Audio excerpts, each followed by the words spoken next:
And for more on President Trump's change to U.S. asylum policy and all the other developments happening here in Washington, Rafael Bernal joins us. He's a staff writer with the Hill newspaper, focusing on Latino issues. Let's begin with what just happened in the House of Representatives. So this development, 240 in favor, 187 against in a resolution to condemn Trump's racist comments. What does this resolution, this censure, mean, and what does it do? It's really just a rebuke of what President Trump said about, allegedly about these four congresswomen. He never explicitly said it was about them, but over the past week, we've basically realized that's what he meant, and he said as much.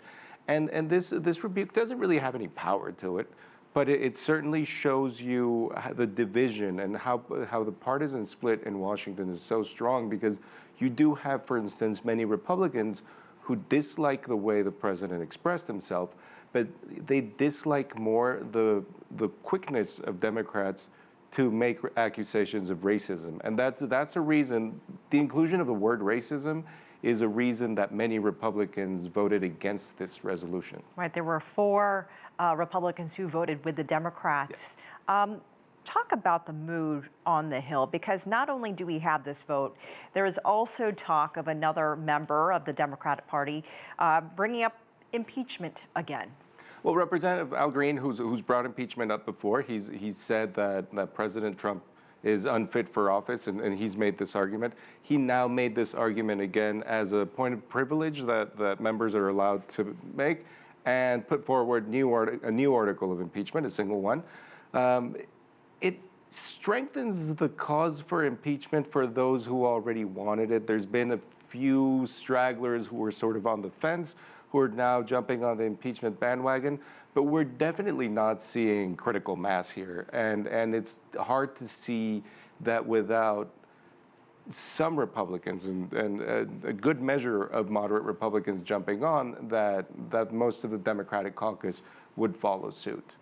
Just sort of a point they're making. It hasn't been successful before, but most likely we're not going to see something coming out of that. We won't. I think even Democrats are a little bit eager to face Trump at the ballot box. They want to beat him the old-fashioned way. Let's turn to immigration. New reports from you and the newspaper saying that Trump wants to withdraw temporary protected status for Venezuelans.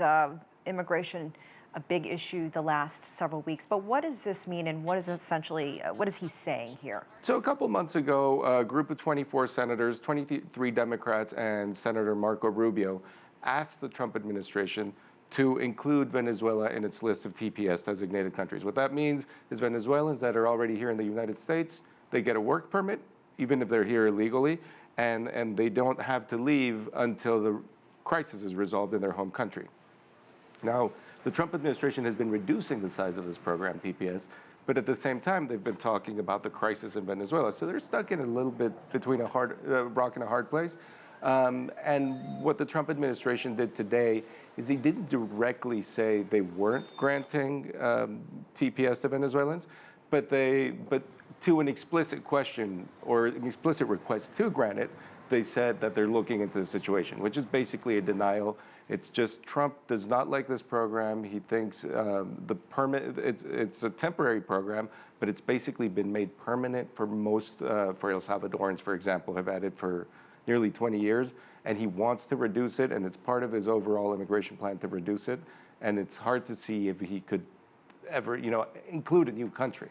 Less than 30 seconds left. Over the weekend, we saw these raids that were announced several months ago by Trump. A little mixed on how those raids actually turned out. Is that something we could see come up again? Will there be more raids?